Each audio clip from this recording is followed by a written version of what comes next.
যে শুভেন্দু অধিকারী ভবানীপুর আর নন্দীগ্রাম দু জায়গাতেই দাঁড়াচ্ছে, দুটোই খুব সেন্সিটিভ জায়গা, জিততে পারবে? দেখুন, উনি তো আগে দেখিয়ে দিয়েছেন, উনি যে ওটা তো লোডশেডিং করে নাকি, তারপর নগেন্দ্রনাথ ত্রিপাঠীর আমরা দেখেছি বয়ান।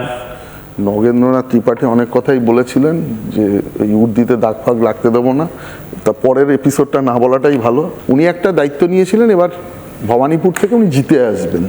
তো আগেরবার নন্দীগ্রামে উনি দেখিয়েছেন, আর এবারে এই চ্যালেঞ্জটা, এই মিথটা কিন্তু ভাঙা। আগেরবার বলা হয়েছে লোডশেডিং বা দেখুন, হলে তো কেস তো হাইকোর্টে চলছিল, সেক্ষেত্রে হাইকোর্ট নিশ্চয়ই তার এভিডেন্সের ওপরে ভিত্তি করে অর্ডার দিত। এইসব বাজে কথা নিয়ে ডিসকাশন না করাই ভালো। উনি যখন এটাও পেরেছেন, এবার ভবানীপুরে এই মিথটা ভাঙবেন। আর কলকাতা শহরে যে 11টা সিট আছে, কলকাতাকে বা সাউথ 24 পরগনা, এটা যে বলা হয় যে মানে দুর্ভেদ্য অংশ, এই মিথটা কিন্তু এবার ভাঙবে। আমার ব্যক্তিগত যেটা, মানে আমি যতটুকু ভোট বুঝি বা ভোটের অ্যানালিসিস বুঝি বা অন্যান্য মানে কিভাবে ভোটের মেকানিজম হয় সেটা বুঝি, এবারে যদি ঠিকমতো ভোট হয়, কলকাতা থেকে তৃণমূলের রেজাল্ট সবচেয়ে খারাপ হবে। মানে তাতে কি পুলিশের একাংশেরও মানে ভূমিকা থাকবে, যারা হয়তো ভয়ঙ্করভাবে নিজের কাজটা করার তাগিদে করবেন, বা আমার ভাষায় সাবোতাজ করবেন? পুলিশকে ভয়ঙ্করভাবে নিজের কাজটা, মানে নিজের কাজ মানে শুধু নিজের ডিউটিটা নিরপেক্ষভাবে পালন করুক, তাতে বাকি জায়গাটা কলকাতায় কিন্তু it's not a cake walk for, মানে টিএমসি ফর দিস টাইম। খুব যদি কলকাতা শহরে যে পরিমাণ, দেখুন কলকাতা শহরে একটা করা হয় যে ফ্ল্যাটগুলো রয়েছে তাদের আগে থেকে ভয় দেখানো হয়, বা ভোটের দিন বেরোতে দেওয়া হয় না, বাইরে থেকে তালা মেরে দেওয়া হয়, বা বিভিন্ন জায়গায় বম্বিং বা এই সমস্ত কিছু করা হয়। আর যেটা দেখবেন কলোনি ল্যান্ড বা যেখানে বিভিন্ন বস্তি যে এরিয়াতে যে যারা প্রান্তিক মানুষজন থাকে, তাদের ভোটার কার্ড নিয়ে নেওয়া হয়, নিয়ে নেওয়া হয়, বা ওদের মানে ঘরে ঘরে ওদের মানে ভয় দেখানো হয়। সেই ব্যাপারটা যদি এবার না ঘটে আর ঠিক মতো পোলিং হয়, কলকাতা কিন্তু এবার, কলকাতা কেন, যে কোনো শহর যারা এই বিভিন্ন ঘটনা দেখেছে, এই চাকরিহারা শিক্ষকদের আন্দোলন দেখেছে, অভয়ের মার কান্না দেখেছে, কিন্তু পুলিশদের পরিবার, পুলিশটা কি এই জিনিসটায় ঘুরবে? আমি আবার বললাম, পুলিশেরও নিজের পরিবার আছে, পুলিশও নিজের রক্ত মাংসের মানুষ, পুলিশেরও বিবেক আছে। আমি আবার জোর গলায় বলছি, পুলিশেরও বিবেক আছে।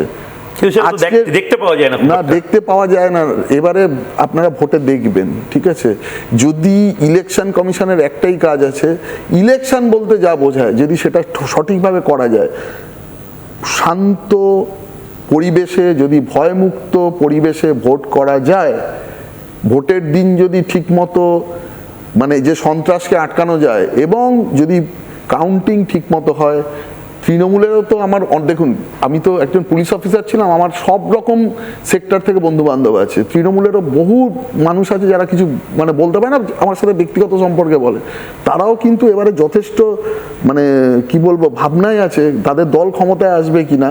এবং তারা এটাও খুব মানে এবারে নিজেরাই স্বীকার করছে, এবারে BJP is having a very fair chance at this point of time. এবার বলছে যে তোমরা যদি এবার জিততে না পারো, এটা তোমাদের ডিসক্রেডিট। মানে এই জায়গায় একটা কিন্তু ন্যারেটিভ তৈরি হয়েছে সাধারণ মানুষের মধ্যে।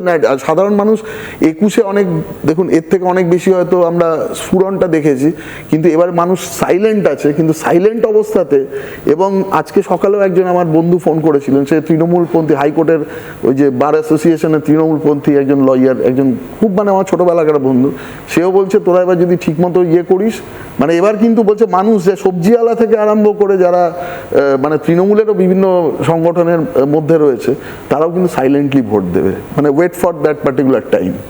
বেশ, অনেক ধন্যবাদ আপনাকে আজকে এতটা সময় দেওয়ার জন্য। কিন্তু পুলিশ দু ধরনের কথা হয়, পুলিশ ততক্ষণ অবধি ভালো যতক্ষণ সে আমার পুলিশ। আবার আপনিও যেটা বললেন, পুলিশ তুমি যতই মারো মাইনে তোমার 112। পুলিশ এবার একটা বড় ভূমিকা পালন করবে বলে অনেকে বলছেন। পুলিশ বাংলায় আইপিএস বা যারা আইপিএস নন, তারা এবার সবচেয়ে ভয়ঙ্কর তৃণমূলের ভাষায় খেলা হবে, সেই খেলাটা না খেলে দেন, এই আশঙ্কা হয়তো মমতা বন্দ্যোপাধ্যায়ও করছেন। সেই আশঙ্কা কি সত্যি হবে, না সে আশঙ্কা একেবারে অমূলক, সেটা ভবিষ্যতই বলবে। তো আপাতত একটা ছোট্ট বিরতি নিচ্ছি, বিরতির পর ফিরে আসছি, সঙ্গে থাকুন।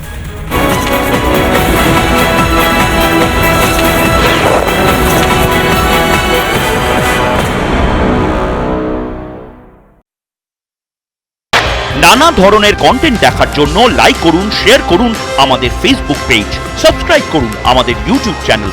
পাশাপাশি অন্যান্য ব্রেকিং নিউজের জন্য অবশ্যই চোখ রাখুন রিপাবলিক বাংলায়।